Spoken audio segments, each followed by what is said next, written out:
Hey everybody, welcome to episode 74 of FoundersGyan and thanks for tuning in.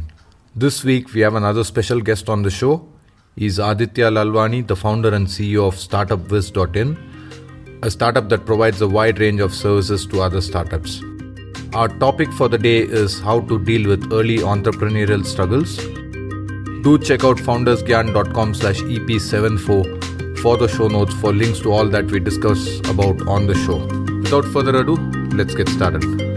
Hello, everybody. Today we have on our show a very special guest. He is Aditya Lalwani, and he is the founder and CEO of StartupWiz.in. That is StartupWiz.in. And Aditya is a very young entrepreneur, and today we are going to chat a little bit about how to deal with early entrepreneurial struggles. So, firstly, Aditya, thank you so much for taking the time out and speaking to us. Now, can you give a small introduction about yourself and your startup so that we have a better idea of who you are and what you do? I'm sure. Thank you for inviting me firstly. So I'm Aditya Lalwani. My company is StartupWiz.in. We basically help startups to grow with the various services and the experts and the consultancy that we provide. So we are an holistic company which starts with we provide services like legal development, designing, digital marketing, and we even have our own experts panel where industry leaders are listed and people can talk to them for up to 30 minutes. And then we have our own internship portals, and we keep on growing on different things. So we are coming up with new things that will come into the news in some time.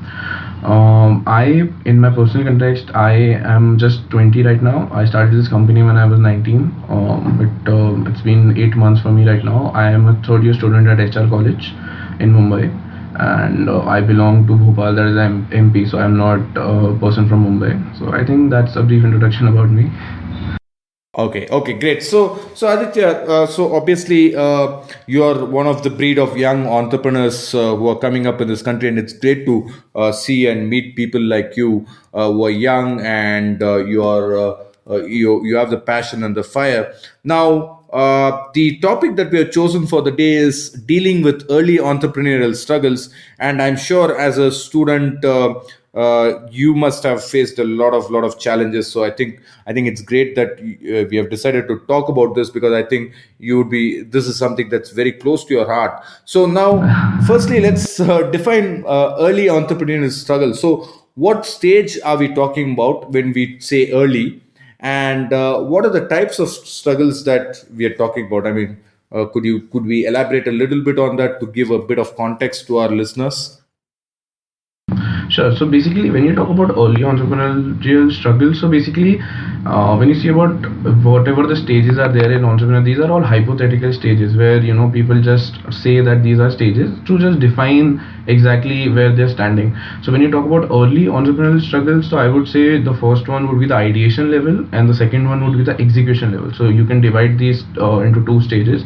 So I think for a person like me, to the young people who are out there, so everybody has early entrepreneurial struggle. It's not that I'm 20 or somebody would be 50, so it will be easy for him. The whole point is that how do you tackle that? So you need a lot of information, you need a lot of resources to do that. So when you are at the ideation stage, so the struggles are there to just proof of your concept is the first struggle. How do you is it gonna work or is it not gonna work? If the idea you're working on, is it good enough to invest your time in, and how are you gonna organize all the resources and everything? So just like you're just beginning your ride there. When your ideation is done, your proof of concept is done, you understand that your this thing can work out, your market, or you can capture a lot of market, and this will be something new and acceptable by the customers outside. So then comes the execution level one. So basically, execution level one is when you just start your the whole you can say the ideation, the conceptualizing of the thing. So basically this is the time when for us we had to organize our the vendors, the stakeholders. We had to get our social medias in place. We got a lot of rejections from a lot of people, and I think this is the time where your confidence on yourself and your company is tested. So you're gonna get a lot of rejections from people. These can be your early stage customers, these can be your vendors, or maybe people who are in, who you think can be interested in your company. I think this is the stage where you get all of this, and this is like a struggle between you, your confidence, and the rejection that you're getting from the market. Right. And from at an ideation stage, I think the disappointments aren't, correct me if I'm wrong, aren't that bad. But once you have reached the execution stage, I think then it hits you really hard, right? I mean, you kind of each disappointment seems like a big hurdle, and correct me if I'm wrong, right? I mean, because you've kind of focused and narrowed down on a particular idea, and each disappointment seems very personal, right? Even even if the rejection is not personal. Yeah, actually, because that is the time when it's it's the very basic stuff. Everybody goes through this, that when you develop an idea, and you feel that you have done a lot of research, you've done everything, and when you tell it to your first, the first network, your first network is there, you tell it to them, and you kind of not get the reaction you're expecting, like, wow, yeah, what an idea, or something like that. You start feeling lack of confidence there, yeah, कि I cannot convince my first network, how am I going to out, and then the confusion starts. So you always have to carry that confidence from the beginning to the time your execution level is there, and you have to just revamp it, whatever. So you have to understand the problems, what people tell you. You don't have to lose confidence on your idea, but you just have to improvise the idea, because it is for sure that if I am in the company, I can just not just show my vision. I need people to give me counter visions, so the company increase, the grows. Because I, and anybody, whoever is an entrepreneur who wants to become an entrepreneur, and he cannot be the right person every time. He has to be, he has to take suggestions from people, he has to take reviews from people, and then finalize his idea. Because without somebody else's expertise, or maybe and expertise doesn't mean that he has to be a very good expert or somebody. He can be just your friend, your father, your sister, anybody. And take that into consideration, because if you cannot sell it to them, you cannot sell it to the market. That's a simple concept. Right, right. Okay. And now let's talk about some strategies for dealing with these failures and disappointments. Now, obviously, each of these would be very different for the startup, for the person. But is there some high level strategies that entrepreneurs and startup founders can use in order to overcome these failures and disappointments? Because I read a nice quote. It said that disappointments are inevitable, misery is optional. So do we have any strategies that we can use?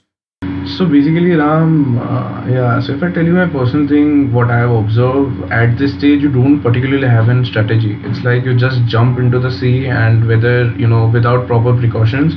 Now you just have two options: either struggle and come up, or just let loose and die. That's, I think, you just have right now.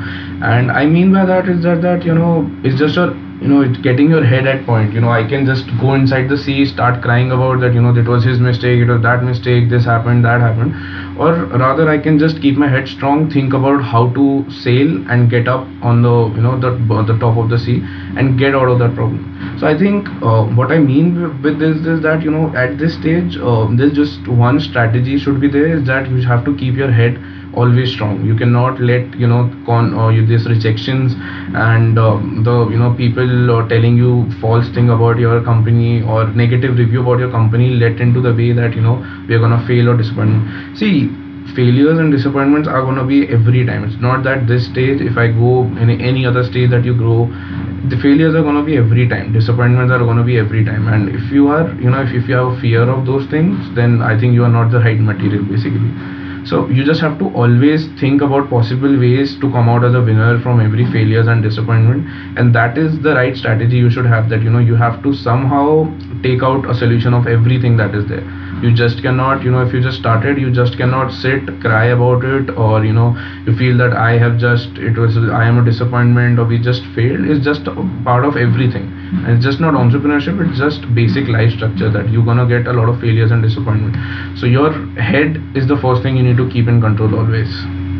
Okay, okay, excellent. Now, let's talk about the best advice you have ever heard, that you try to follow in your life, in your career, in your job.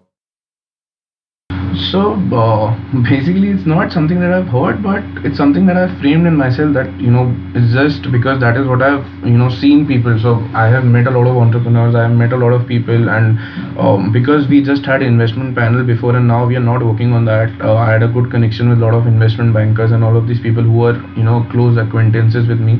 So we used to always discuss about what is coming through just a random chat, and they used to always come up with saying that I just got a proposal, and the guy on Facebook told me, give me this X amount of crores, and I'll convert into this amount of crores and give it back to you. So that is just how entrepreneurship is structured. That you just have to earn money out of it. So for me, it's like it's just a Hindi thing that I keep on saying. So basically, paisa is something that anybody can earn. Even in Mumbai, there are a lot of vada pav wala stalls around. Anybody, he also owns. So right now, I just say to everybody who's just starting as an entrepreneur that a vada pav wala standing outside your house, he's earning more than you. So what is the difference between him and you?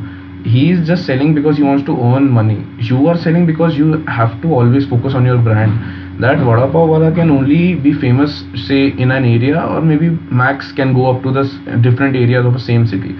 But you have to build something that will go on a very long term, and this should be famous in the whole globe. That is what I feel. So you shouldn't be focusing on money, because money is something that anybody can somehow or in any way earn. But when you talk about brand, that is the difficult part. You have to create a brand of whatever you're doing. Right, right. So also passion, right? You have to do something you're passionate about. Maybe he's just doing it for the money. Maybe he's not passionate about vada pav. But if you're passionate about vada pav, then definitely you Yeah, should so you make an should idea that is, that can be a global phenomena in vada pav. It's not something that I'm against vada pav, but that can also be a great business. Right, right. Okay. Now, the other question that I have was to do with your, again, something to do with your personal life. So, is there a daily or a morning ritual that you follow? It could be personal, it could be professional, something that you kind of try to follow, exercise, reading, meditation, so on, or work wise. Is there something that you have to do every single day? So basically, I haven't. The first thing is every day when when I end my day or during the day, if I get any important mail that I have to respond to, or maybe something that we have to put some brains in it to think about, I keep that for the next morning. Why next morning? Because I always feel that these mails have to be given a fresh thought. You cannot just do it in the day. So my first thing is always when I wake up is responding to these mails. Then I have an habit of going to the gym, and then we start the day with my work. So something is that the first thing is just the mails that I sort, because I don't generally focus a lot of in the whole day over the mails, and something the regular mails those keep on going, it's fine. But with the major mails that come, something that requires my attention, that comes in the morning. So that is the first thing that I always sort out.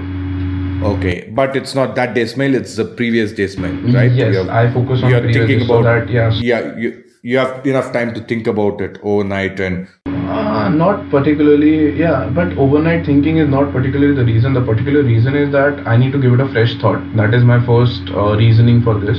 That we always, these mails need a lot of thought process. That is the whole point. And if I'm in the middle of something in the day, I don't know if that day is going good or bad. I cannot just respond and lose that opportunity that is in it. So yeah, so that is the whole point, that to give it a fresh thought in the morning. okay, okay, great. If you like the show, do follow us on Facebook and Twitter. The link is www.facebook.com/foundersgyan and twitter.com/foundersgyan. Both these provide you daily tips and articles as well as resources to help and inspire your startup. There are multiple tips per day. Some examples of these tips would be articles on the latest startups, growth hacking tips, how do you build team for startups, how to get funding, etc.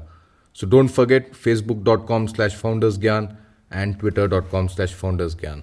Great. Now, let's talk about patience. So now one of the key characteristics of entrepreneurships is to have lots and lots of patience. So I struggle with this myself. Even in normal life, I tend to be very impatient, and especially in an entrepreneurial journey, I've learned that patience is paramount. So how do we do this? I mean, how to develop this patience? Because again, I think it ties in with this early entrepreneurial struggles, right? So do you have any tips that you can share with us? How can we be patient? Yeah, so basically, patience is something that I myself also consider as an capital. It is the most important resources you should always have as a person if you want to be an entrepreneur. And something that I'll be very frank about right now, it's not something about, I'm demotivating anybody, or I'm, thinking that something is wrong or something. But everybody cannot be an entrepreneur. That is something that people have to start learning about. Because they're just coming in because it's something getting in hype around, but it's not, because the entrepreneurs who are already becoming an entrepreneur, they have this inborn trait of being patient all the time, or they have a basic calculation about everything. So if I need patience because I have already have a basic calculation about this thing is going to take this much time, and this is going to I am going to get something out of in this period of time only. So tomorrow, if I know that when I started my company it has a very huge gestation period, it is something which what I have calculated is somewhere around 2.5 to 3 years. So I already have that in back of my mind, and I cannot crave about it all the time that it's not happening, it's not happening. So that basic calculation is the whole game. And your the brain plays a very important part in that, and your it's just how you control your brain is the most important thing. It's again how you motivate yourself, and how what exactly are you looking forward for. And the people who fall into this the the whole patience game, I'm not judging around, but it's just what my observation is. Nothing here is something that I say, it's just something that I've observed. Is those who come into this for a glamour part, they generally don't have this the whole patience game. Somebody who's in this for solving somebody's pain point, or somebody who's here to build a bigger part of it, and who has that passion of struggling every day, working hard every day, he is sure shot having patience in him for sure. Okay, cool, cool. Okay, now the other thing that I just wanted to talk about is the problem of a failed startup. Now, obviously, there is a lot of struggles, and you overcome all these struggles. But at the end of the journey, let's say you still have to shut down your startup for whatever reason it's not going as per a plan, and maybe you have to move on to another idea.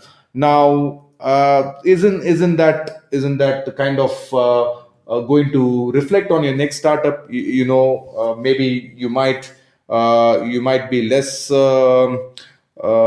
patient next time. Maybe you might not be able to deal with failures better, or do you think it only makes a person stronger?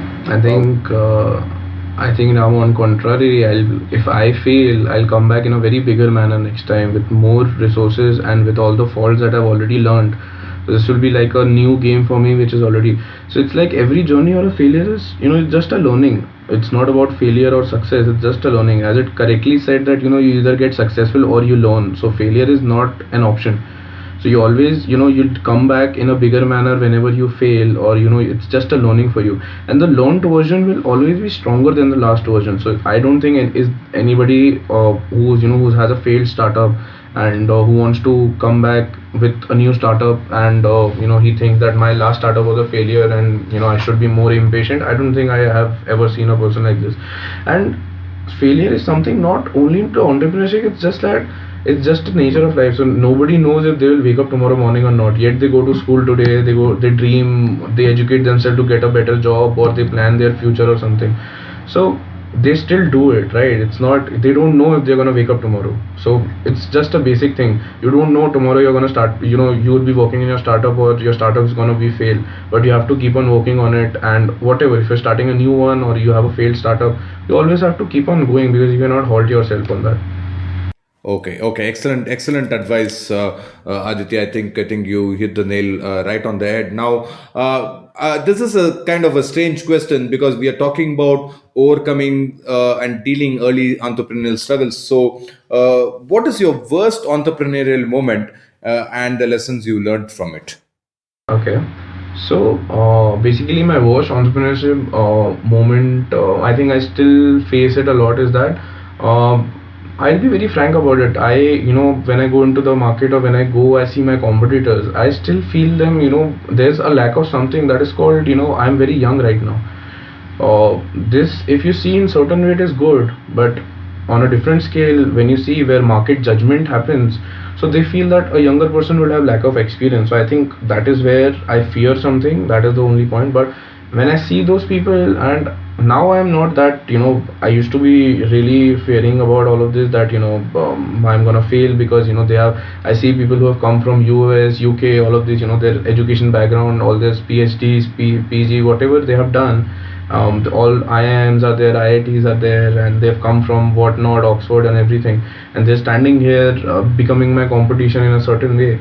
So how do you tackle somebody like this? It's just a basic fear that I think not only me, but every young entrepreneur who's entered into in at a very young age, he might have failed. But right now the market is so open that I don't think anybody is bothered about your age, and it's just that how well your startup is performing and how well you are delivering it to people. So if I am a customer to anything, I wouldn't mind. So if, so how the founder of Oyo Room is he was very young when he started, so I wouldn't go to Oyo Rooms and say, yeah, your founder is very young, I don't want to use your services. He's delivering a very good stuff, he's delivering very good, so I am happy with it. So that is what I have learned in the market. When I started, that was one of my problems that I faced, because I was fearing to reach people. I feared how to contact the mentors, how to contact new people, how to tell them about my company, because I thought that that would be a flaw on me, that I'm a very young person and they might not, I might not get the response I'm expecting. But that fear overcomes after, when you move ahead a little bit in your startup, so it overcomes for sure. And also, one of the problems always faced was the guidance part. So I didn't had any formal, my company is a single I don't have a partner around, and I feel I the guidance part, when you see, so when I'm entering into something, so it took me almost 1.5 year to learn all the industries, because if I don't learn them, I cannot sell them.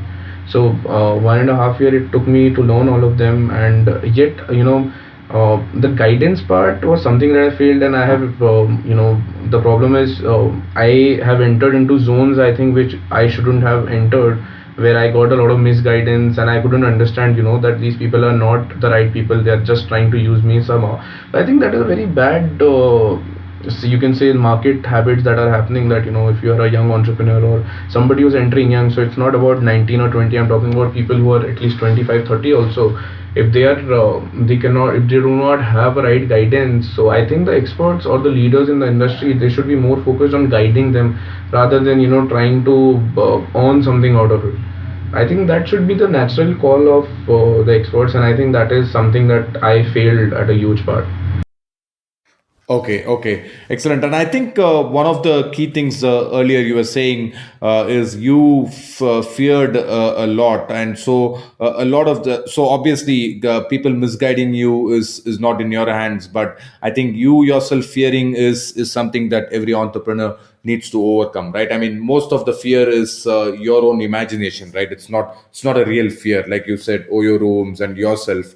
After you went into the market and you persisted, you were able to create value, and people are listening to you. So it's kind of self-imposed fear, right? Wouldn't you Yes, say and that? yeah, it is, and this fear is not something that it is just because I am young, it is there. I think everybody who's even 30, 40 would always have looking at his competition. If there's a competition who's bigger, because he's there before me in the market, and he's bigger, he's well known, better known than me.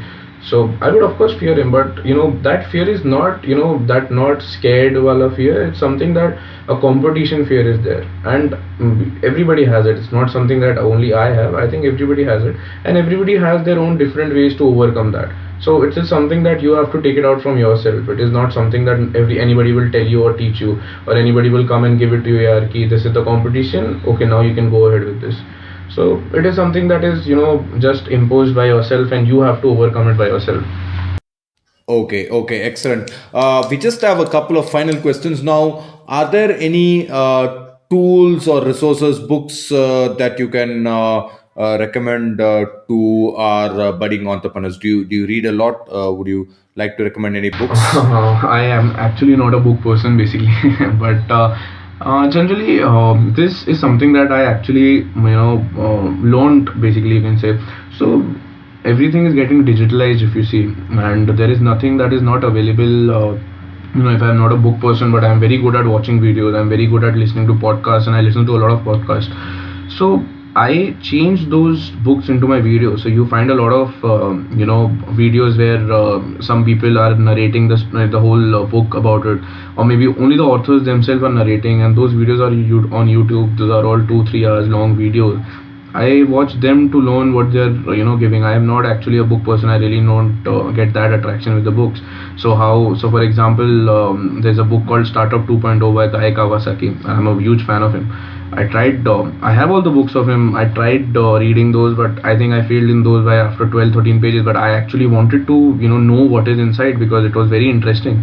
So I went on YouTube. I figured out a video. He was there speaking about his own book and everything, and then I saw the video for 3 hours and I learned what is there. So I think tools would be just taking out an alternative for everything, because if you feel something has to, because if I don't read, if I don't learn, or if I don't educate myself right now, and I just have myself to do that, nobody's gonna come and do that for me. So I am a keen reader of news and current affairs and all of that, and for these kind of books I always resort on videos and podcasts. Yeah, so YouTubes and podcasts, I think, are great resources, right? I And mean, if now you you have don't want to ebooks, read, and yeah. yeah, ebooks are there. Audible is there. Audible, I really like Audible. It's so there are several variations on that. So, but I think the key message you're saying is that even though you're not a book person, I think the key message you're saying is that people should still read and educate themselves, True. right? Yes. Because I think if you're a book person or not, you used to call it a bookworm. That was a very ancient concept, you can say. That time we didn't had all of these proper facilities of YouTube. We didn't had all of these podcasts and all of these happening. I think that was like 10-15 years ago. That is the time when you can say that you don't have an alternative. But today's, when you are in this century, you have alternative for everything. So I think you should resort on that and go ahead with that.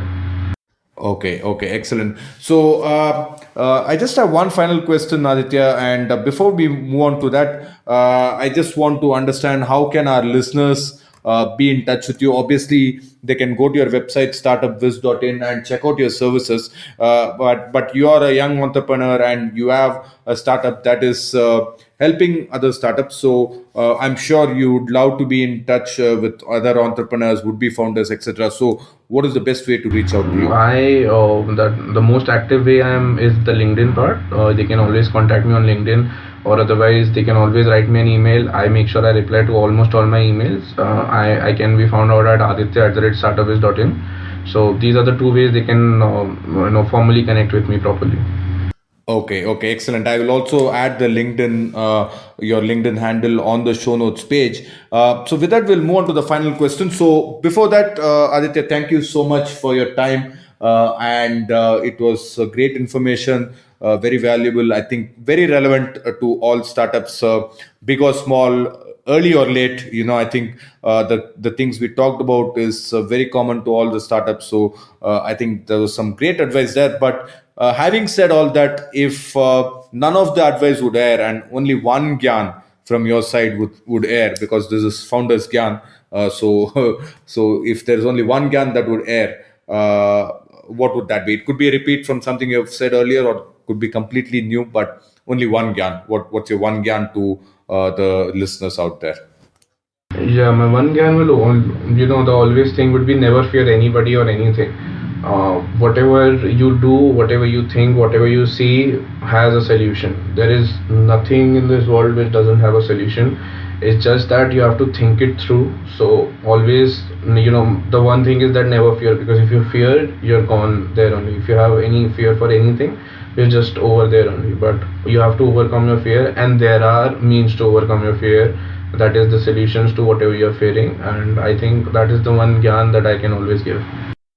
Okay, excellent, Gyan Aditya, and thank you so much once again for your time. It was great chatting with you, and wish you all the continued success with your Thank you so venture. much, Ram, and thank you for having me on the show. I'm really obliged.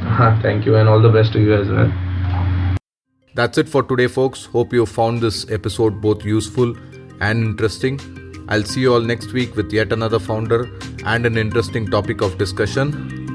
Do check out foundersgyan.com/EP74 for the show notes for this episode. goodbye for now, and do remember to take action on your own startup today.